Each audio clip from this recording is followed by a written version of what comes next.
자, 오늘 읽은 말씀은 하나님이 가정을 시작해 주신 거예요. 창조하신 거예요. 그리고 가정을 잘 지켜라.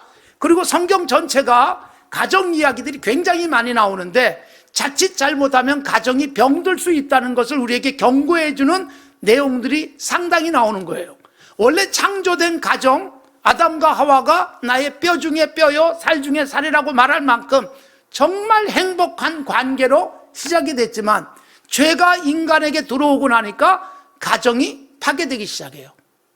당신 때문에 내가 죄 지었어 원망하는 관계가 되어지는 것, 죄가 가져온 거예요. 그러고 난 다음에 아담과 하와의 자녀들 속에 무슨 끔찍한 일이에요? 이게 여러분 형이 동생을 죽여요.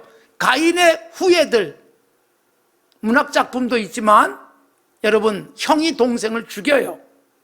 이런 비극적인 일이 일어나요. 가족이 끔찍한 관계가 되는 겁니다. 사실 여러분 이 세상에 존재하는 수많은 동물들 중에 같은 종들이 살육하는 일들이 있지만 같은 종들이 끔찍하게 살육하는 가장 대표적이고 가장 많은 살육이 벌어지는 종은 인간입니다. 사람이 사람을 살육하는 거예요. 역사 속에서 얼마나 끔찍한 전쟁들이 많았습니까? 그리고 죽여도 끔찍하게 죽이고, 여러분 때로는 종교의 이름으로 사람을 아주 끔찍하게 죽이는 일들도 생겨나는 것은 가인의 후예들의 모습일 수도 있습니다. 사람이 사람에 대해서, 형제가, 부부가 여러분 끔찍한 일들이 일어나요. 이게 여러분 오늘날의 모습일 수도 있는데 성경 최초의 가정의 모습 속에 이게 담기는 거예요. 죄를 짓고 나니까 가정을 건강하게 유지하지 못하는 거예요. 조금 더 가면 노아의 가정이 나오죠. 6장부터 노아의 가정, 정말 복받은 가정의 8식구가 다 홍수에서 살아남았으니까 이보다 더 큰 복이 어디 있어요? 그런데 홍수 후에 비극적 일이 일어나요. 아들이 아버지를 조롱하고 아버지는 아들을 저주하고 이런 불행한 일. 그 다음에 11장부터 나오는 아브라함의 족보가 나오고 12장부터 본격적으로 아브라함, 이삭, 야곱 그리고 12아들 이야기가 50장까지 창세기의 가정 이야기가 엄청나게 비중을 차지하는데 아브라함의 가정, 여러분 여기도 그 위대한 믿음의 조상이잖아요. 잘못된 가족을 만들어내요. 그게 하갈을 통해서 태어나는 이스마엘. 그래서 이 관계가 갈등의 관계, 이게 역사 속에서 지금까지 흘러내려오고 있는 거예요. 그리고 그 태어난 아들 이삭의 쌍둥이 에서와 야곱, 쌍둥이인데 여러분 형의 것을 빼앗고 형은 동생 죽이려고 하고 비극적 일이 벌어지죠. 그리고 야곱의 12아들 사이에도 또 상상도 못할 일들이 일어나요. 그러니까 여러분 성경을 읽어보면 병리적 가정들의 모습이 오히려 더 많이 나오는 것 같아요. 안타깝습니다. 사사시대의 가정 이야기도 그런 비극적 가정들이 있고요. 그리고 사사시대 말기 사무엘 마지막 사사거든요. 사무엘이 자라는 환경, 제사장의 가정이 평등 가정이에요. 하나님이 다 멸망시켜요. 그걸 보고서 살아온 사무엘의 아들들, 건강하지 않은 아들들이 돼요. 안타까워요. 그리고 이어지는 사무엘상, 사무엘하, 다윗 가정의 이야기. 열왕기 상에서 솔로몬 아들 이야기로 이어지지만 그 전까지는 다윗 이야기예요. 역대기 상은 아예 다윗 가정만 다루고 있어요. 그런데 여러분 다윗 성경 속에서 가장 위대한 인물이에요. 예수님이 다윗의 후손으로 오시고 하나님의 나라는 다윗의 왕국으로 예표되고 있을 정도. 그런데 여러분 다윗의 가정 같은 끔찍한 가정은 없습니다. 왕이었어요. 젊은 날 선택받았어요. 그리고 굉장히 믿음으로 놀라운 일들을 해낸 다윗. 그런데 여러분 그 가정 보십시오. 다윗은 8 형제 중에 막내. 그런데 잠깐 나오지만 형제들 사이도 그렇게 살갑지 않아요. 거기다가 다윗이 낳은 자녀들 속에 끔찍한 일들이 일어납니다. 가족 간의 성추행 사건, 그 다음에 형제 사이의 살육, 거기다가 아들들이 아버지를 죽이겠다고 반역을 일으키는 일이 2번이나. 사실 여러분, 의아할 수밖에 없어요. 어떻게 이런 일이, 성경에서 위대한 다윗이, 신약 성경을 펼치면 제일 앞에 나오는 다윗의 집안. 그런데 여러분, 일반 가정에서 찾아보기 어려운 일들이 일어나잖아요. 그래서 우리에게 굉장히 많이 기도하게 하는 거예요. 아무리 세상에서 큰일을 해도 가정이 건강하게 서는 것 쉽지 않다. 권력을 가졌다고요? 돈이 많다고요? 많이 배웠다고요? 그게 가정을 건강하게 세워갈 수 있을까요? 권력을 가진 가정 속에 돈이 많은데, 공부도 많이 했는데 비극적 가정은 얼마든지 있고 오늘날도 존재하고 뉴스에서 보는 거예요.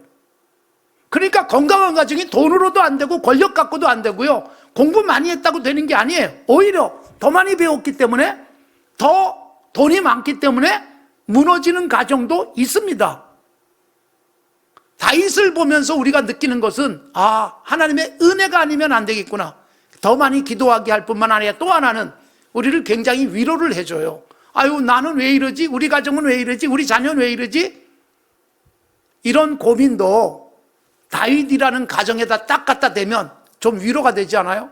그래도 우리는 다윗만큼은 안 되는구나. 네. 사실 어떻게 보면 그런 위로를 주시기도 해요. 그러니까 여러분, 성경 어디에도 완벽한 가정 쉽지 않다는 걸 보여주고 있으면서 우리에게 하나님의 은혜를 간절히 구하라는 것입니다. 더욱이 구약 성경에서부터 하나님은 이스라엘의 남편 같은 존재, 이스라엘은 그의 아내 같은 존재, 거기다가 이스라엘은 하나님의 자녀, 하나님은 그들의 아버지, 가족 관계로 설정. 신약 성경 속에 오면 예수님이 더욱더 강조해서 하나님은 우리 아버지, 우리는 그의 자녀. 그리고 부부 사이, 교회와 그리스도의 관계가 부부처럼 묘사되는 것, 이것은 바울 사도가 정리를 해주고 있죠. 그러니까 여러분, 성경 속에 가족은 굉장히 중요한 주제예요. 그리고 예수님이 이 가족 관계를 더 넓혀주시죠. 그게 십자가에 의해서 만들어지는 것이고, 예수님 안에서 제대로 하나님을 섬기면 모든 사람이 나의 아버지고 어머니이기도 하고, 그리고 형제고 자매가 된다. 가족 관계를 확 넓혀주시죠. 그래서 여러분, 가족에 대한 건강한 의식을 갖고 사셔야 합니다. 여러분, 가족 누구도 대체할 수 없고요. 그래서 가족은 사람만이 건강하게 만들 수 있습니다. 요즘 여러분, AI가 가족을 대체하는 경우가 있어요. 혼자 계신 어르신들, 지자체가 복지 차원에서 AI를 공급해줘요. 인형 모양의 같이 말을 걸어주고, 또 치매 체크도 해주고, 위급한 상황이 생기면 긴급한 조치도 해주고, 말동무도 해줍니다. 약 먹을 시간이라고 알려주기도 하고, 식사했냐고 물어보기도 하고.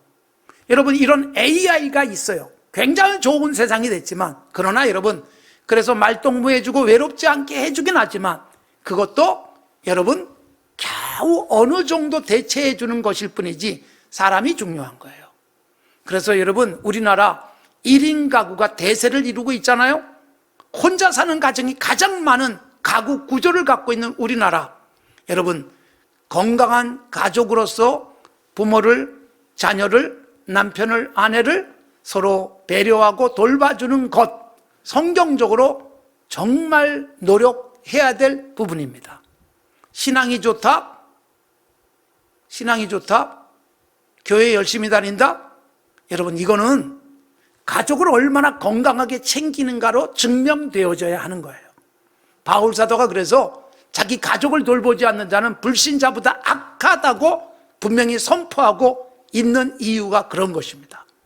가정 소중하게 다뤄야 합니다. 요즘 여러분 코로나19, 이 코로나19 이게 여러분 어떻게 보면 한국교회에 굉장히 중요한 도전을 준 것이다라는 생각도 해요. 가정예배가 많아졌잖아요.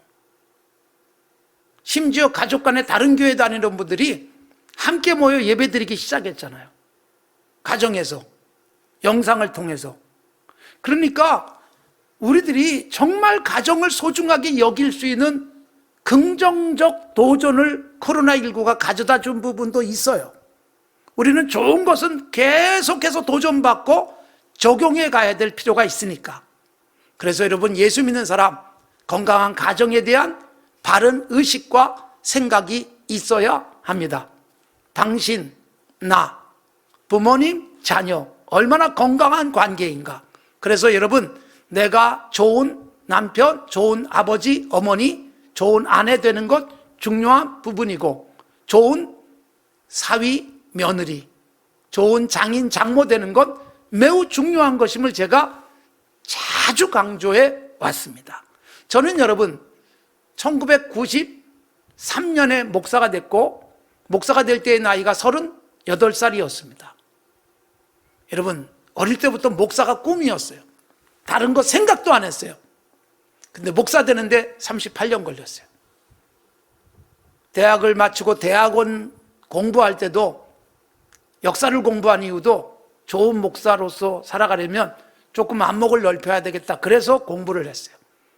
그리고 대학원 마치고 정훈장교로 군대 가가지고도 목사 되기에 좋은 훈련을 했어요. 많은 상담을 했고, 군 교회에서 사역을 하면서 때로는 설교도 하고, 그리고 책을 많이 볼 수 있었고, 그러면서 군생을 마치고 신학대학원을 갔습니다. 그리고 열심히 공부하고 드디어 목사가 됐는데 38년 걸렸단 말이에요. 그러니까 여러분, 그렇게 많이 공부를 했어도 그래도 모자란 것 투성이고 아직도 부끄러운 부분이 많은 전데, 여러분, 이렇게 목사 되는데 많은 공부를 했고 시간을 쏟아 부었지만 남편 되는데 공부한 적이 없습니다.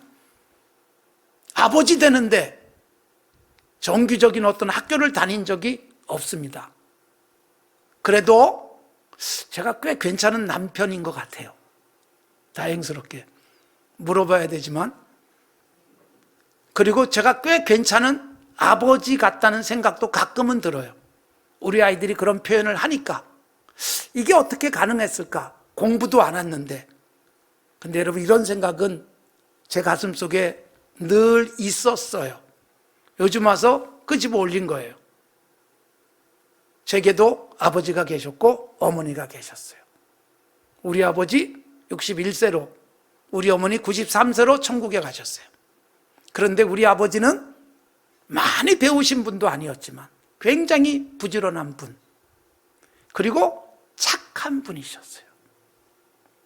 제가 그분의 아들이라서 착합니다. 근데 여러분, 무엇보다도 얼마나 부지런했고, 그리고 한 번도 안 배운 것도 해야 된다 생각하면 잘 하셨어요.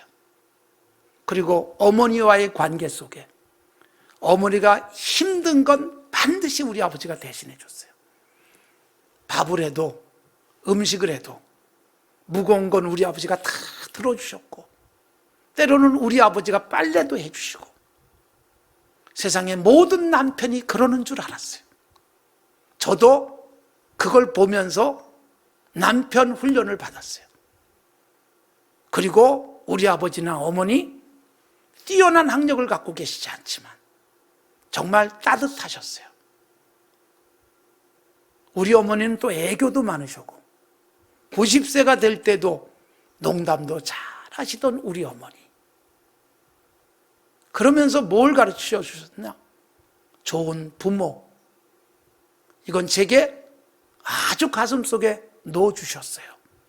그 덕에 학교 다니지 않아도, 공부하지 않아도 부모 되는 게 어떤 건지, 어떻게 남편 노릇해야 되는지를 그나마 훈련되어졌어요.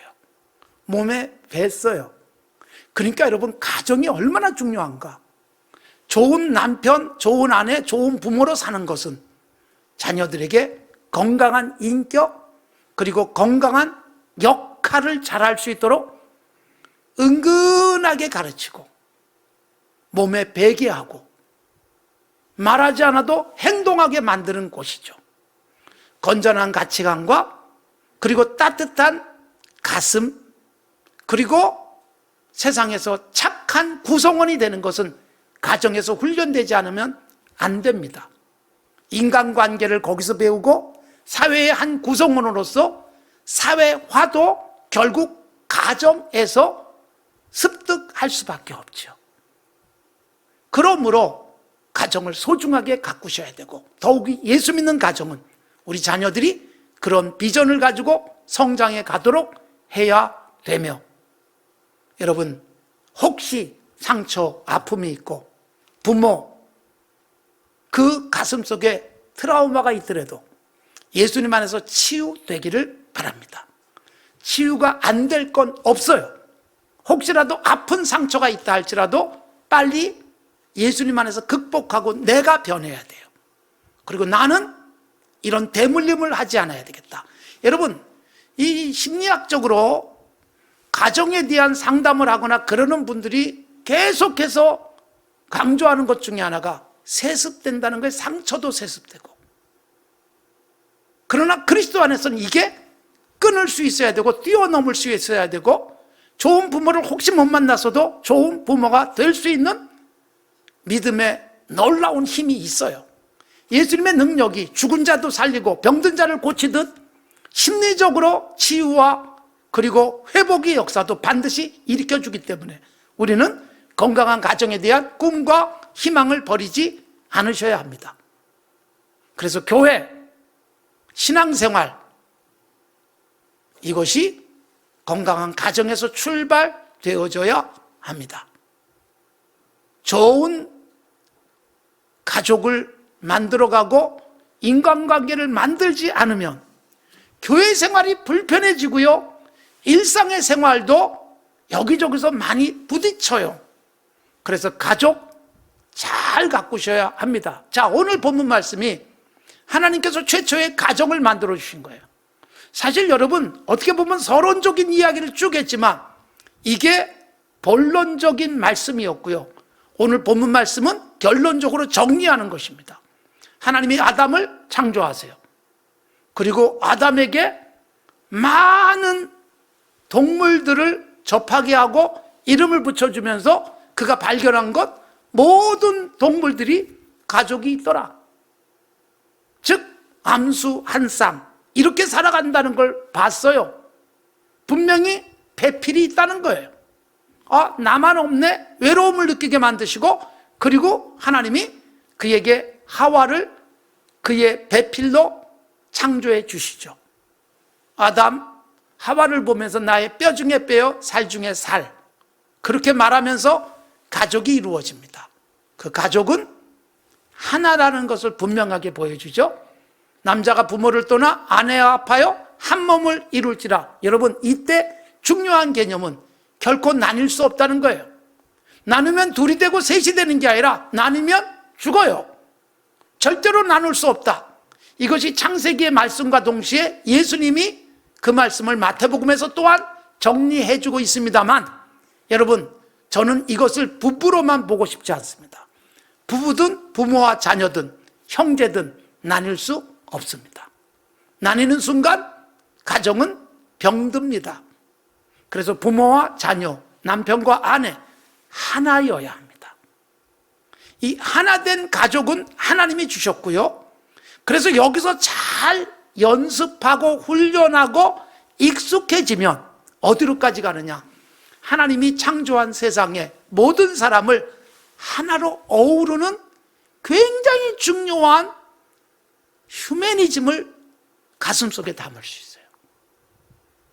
사실 여러분, 인류는 하나님으로부터 출발했어요. 창세기가 그걸 말하고, 그리고 족보 속에 누가복음의 족보는 거슬러 올라가면서 아담에게로 딱 최종적으로 올라갑니다. 거기서 출발, 모든 인류가 하나. 그리스도 안에서 이건 굉장히 중요한 정신이에요. 그래서 우리가 모든 인류가 예수 믿도록 하는 복음을 전하는 것은 하나님을 아버지로 온 인류가 하나 되도록 만들어가는 사명이죠. 인도의 코로나로 인해서 비극적인 일들이 계속 일어나는데 관심 가져야 돼요. 도와줘야 돼요. 그래야 인류가 더 큰 위험에 빠지지 않아요. 어느 한쪽이 기후변화로 어려움을 겪으면 온 인류가 이 부분에 대해서 각성해야 됩니다. 프랑스가 기후변화 때문에 포도 농사가 안 돼서 올해 와인 생산이 거의 불가능하다고 말하는데, 여러분 관심은 와인이 아니라 뭐예요? 기후변화. 결국 여러분 뭐예요? 우리가 배출한 탄소가 어떤 나라에는 굉장히 위험할 수 있다. 그래서 우리들이 온 인류를 하나로 묶어서 섬기고 나누는 것은 예수 그리스도의 사랑의 정신이 숨겨진 게 겉으로 표현되는 거예요. 그래서 여러분, 하나라고 하는 의식, 가족 나눌 수 없고 이걸 조금 더 넓혀서 전 인류를 하나로 만들기 위해서 북한 하나로 만들기 위한 노력을 해야 되는 거고, 또 하나 뭐예요? 돕는 배필이에요. 오늘 읽은 말씀에 보면 하나님이 돕는 배필을 지으신, 그러니까 여러분, 나는 당신을 통해서 유익을 누리는 게 아니라 그리스도인이 가져야 될 가족관계의 가장 기본은 나는 당신을 돕기 위해서 존재합니다. 아내에게, 남편에게 나는 당신을 돕기 위해서 있어요. 부모는 자녀에게 자녀를 통해서 내 꿈을 성취하는 게 아니라 자녀를 돕기 위해서 있습니다. 자녀를 잘 도와주면 자녀 속에 있는 아주 건강한 가치관들이 개발되어지고 능력과 재능들이 키워지면서 건강한 미래가 만들어질 수 있죠. 자녀를 돕는 거예요. 도와서 꿈을 펼치도록 하는 거지 내 욕구를 자녀를 통해서 이루는 게 아니잖아요. 자녀, 부모를 돕는 거예요. 일정 기간 보호를 받고 도움을 받다가 어느 순간부터 자녀가 부모를 돕기 시작해요. 여러분, 우리는 자녀를 가르치고 자녀를 양육한다고 하지만 가장 좋은 부모의 선생님은 자녀라는 말도 하잖아요. 자녀를 키우다가 아이에게서 배워요. 그러니까 여러분, 서로 돕는 역할이 해야 되고 지구촌 전부가 하나가 된다는 것은 연결되어질 뿐만 아니라 도와주면서 건강한 세상이 되는 거지요. 거기다가 더 나아가서 마지막 구절이 뭐냐? 벌거벗었으나 부끄러워 아니하더라. 무슨 말이에요? 서로를 향해서 부끄럽지 않은 남편, 아내, 부끄럽지 않은 부모, 자녀에게 부끄럽지 않은 부모, 부모에게 부끄럽지 않은 자녀, 이웃에게 부끄럽지 않은 건강한 사회의 구성원으로 살아가면 세상은 정말 아름다워지는 거예요. 그래서 이 가정이라고 하는 작은 공동체를 하나님 만들어 주셨는데 이 속에 온 세상이 담겨 있는 거예요. 그래서 가정을 건강하게 만들면 사회생활, 그리고 인류를 하나 되게 만들고 인류의 보편적 가치, 평화, 인권, 이런 부분들은 가정이 건강할 때 이 가치에 동참할 수 있게 되는 것입니다. 사람 속에는요, 하나님의 형상을 닮은 게 있잖아요. 그래서 여러분, 막한 사람도 본성에 조금만 자극해주면 선하고 따뜻한 마음이 솟구쳐 올라올 수 있어요. 나에겐 너무나 소중한 너라는 영화가 시사회를 했어요. 제가 스포일러를 하고 싶어서 하는 건 아니고 그 영화의 내용은 그거예요. 못된 젊은이가 고아가 돼버린 장애를 가진 아이에게 접근을 해요. 이유는 그 집의 전세금을 자기가 빼먹기 위해서. 그렇게 접근했다가 점점점 아이를 사랑하게 되고 아이를 통해서 감동도 받고 아이를 보호하고 싶은 생각도 들고 그러면서 해피엔딩이에요. 여러분, 사람 본성 속에 그런 게 있어요. 하나님이 그렇게 심어놓은 거예요. 가족이 아니더라도 어느새 가족처럼 이해관계 속에 만났는데 어느새 혈연관계보다 더 따뜻한 관계가 될 수 있는 것은 하나님이 우리 안에 심어놓으신 좋은 하나님의 형상 때문이에요. 잘 키워가십시오. 좋은 가정 만드시고 좋은 세상 만들고 나의 일상의 삶도 따뜻하게 되시기를 바랍니다.